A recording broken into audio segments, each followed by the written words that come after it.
नमस्कार। आज के विश्लेषण में हम एक दिलचस्प YouTube वीडियो देख रहे हैं।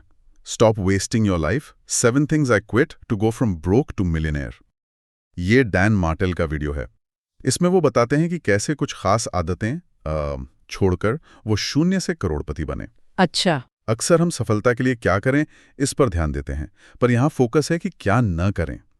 तो हमारा मिशन है मार्टेल के बताए उन 7 सिद्धांतों को समझना, मतलब जिन्हें छोड़ने से उनकी जिंदगी बदली। हम देखेंगे कि किन लोगों से दूरी बनानी है, सलाह किससे लेनी है, जिम्मेदारी कैसे उठानी है, फोकस और बाकी की बातें। शुरू करते हैं पहली बात से, एनर्जी वैम्पायर यानी ऊर्जा चूसने वाले लोग। हाँ, ये टर्म आजकल काफी सुनने में आता है। मार्टेल कहते हैं कि ऐसे लोगों से दूर रहना बहुत जरूरी है, जो आपकी ऊर्जा मतलब सोख लेते हैं। उन्होंने अपने बचपन के दोस्त का उदाहरण दिया, जो सिर्फ जरूरत पड़ने पर ही बात करता था, अच्छा। न खुशी बांटने न दुख में साथ देने। तो उन्होंने फ्रेंड वेंट्री करने की सलाह दी। फ्रेंड वेंट्री मतलब? हाँ, मतलब अपने आसपास के लोगों की एक तरह से जांच करना कि वो आपके तरक्की में सहायक हैं या बाधक। ये फ्रेंड्री वाली बात ये सोचने पर मजबूर करती है ना, ये सिर्फ नकारात्मकता से बचने के बारे में नहीं है, बल्कि अपनी ऊर्जा को एक कीमती चीज की तरह देखने के बारे में है। स्रोत में जैसे वो फ्रीजर का उदाहरण दिया गया है। हाँ, वो उदाहरण। आपकी अपनी सकारात्मक ऊर्जा कितनी भी हो, अगर माहौल एकदम ठंडा है तो जमुना तय है। सही बात है।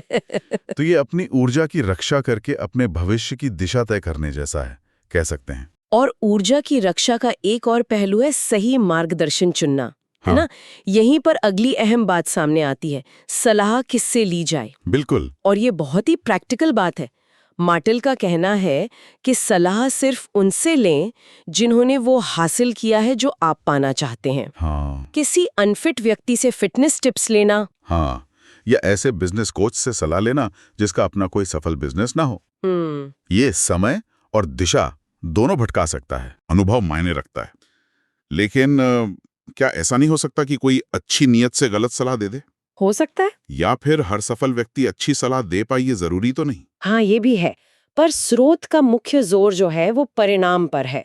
सलाह देने वाले की नीयत जरूरी है, पर उससे ज्यादा जरूरी है कि क्या उनके पास उस क्षेत्र में वास्तविक सफलता का सबूत है।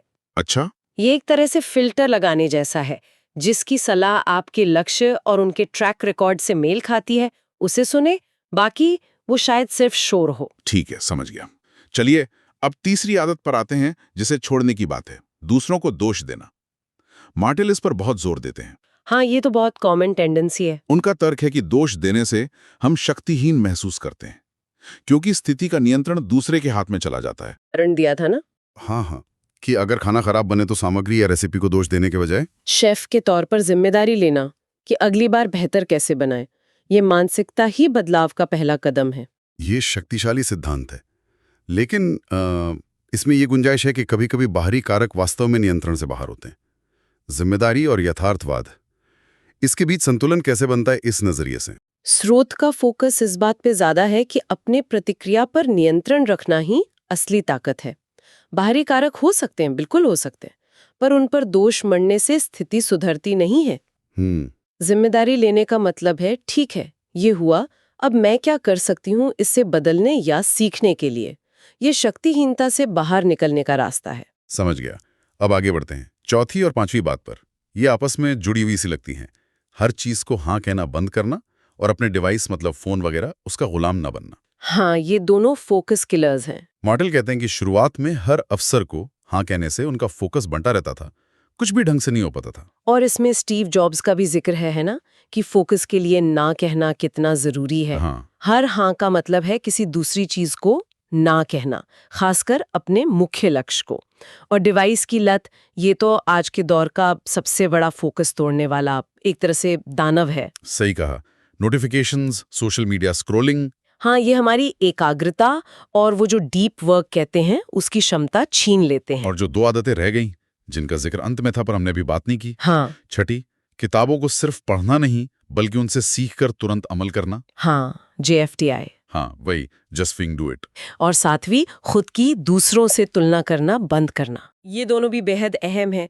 ज्ञान का असली मूल्य उसके इस्तेमाल में है, उसके एप्लीकेशन में है। सिर्फ जानकारी इकट्ठा करने से बदलाव नहीं आता है, एक्शन लेने से आता है। सही। और तुलना, ये तो खुशी और प्रगति की चोर है, जैसा कहते हैं। हर किसी का रास्ता अलग है, अपनी प्रगति पर ध्यान देना ज्यादा फायदेमंद है। तो इस सारी बातचीत का सार क्या निकलता, मतलब निचोड़ क्या है? मुख्य टेक अवे ये है कि जीवन में आगे बढ़ने के लिए कुछ चीजों को छोड़ना उतना ही जरूरी है जितना कुछ नया अपनाना। अपनी ऊर्जा बचाना, सही सलाह लेना, जिम्मेदारी लेना, फोकस बनाए रखना, सीखी बातों पर अमल करना और तुलना से बचना। हाँ, ये सिद्धांत सिर्फ करोड़पति बनने के लिए नहीं बल्कि एक उद्देश्यपूर्ण और नियंत्रित जीवन जीने के लिए भी जरूरी लगते हैं। बिल्कुल। ये विश्लेषण दिखाता है कि सचेत चुनाव करना, मतलब कॉन्शियस चॉइस, कितना शक्तिशाली हो सकता है, चाहे वो लोगों का चुनाव हो, सलाह का, या अपने समय और ध्यान का। ये सब आत्म जागरूकता की बात है। ये समझना कि क्या चीज आपको पीछे खींच रही है और उसे छोड़ने का साहस जुटाना। ये आसान नहीं होता, खासकर सामाजिक दबाव में, पर स्रोत के अनुसार यही बड़े बदलाव की नींव है। और अंत में श्रोताओं के मन में विचार छोड़ जाते हैं, स्रोत में बताई गई इन 7 बातों के अलावा ऐसी कौन सी एक व्यक्तिगत आदत या छोटी चीज है जिसे आज छोड़ देने से उनके आने वाले कल पर, उनकी अपनी अनूठी स्थिति और लक्ष्यों के अनुसार सबसे बड़ा सकारात्मक प्रभाव पड़ सकता है? हाँ, इस पर सोचना दिलचस्प हो सकता है। अपनी खुद की एक चीज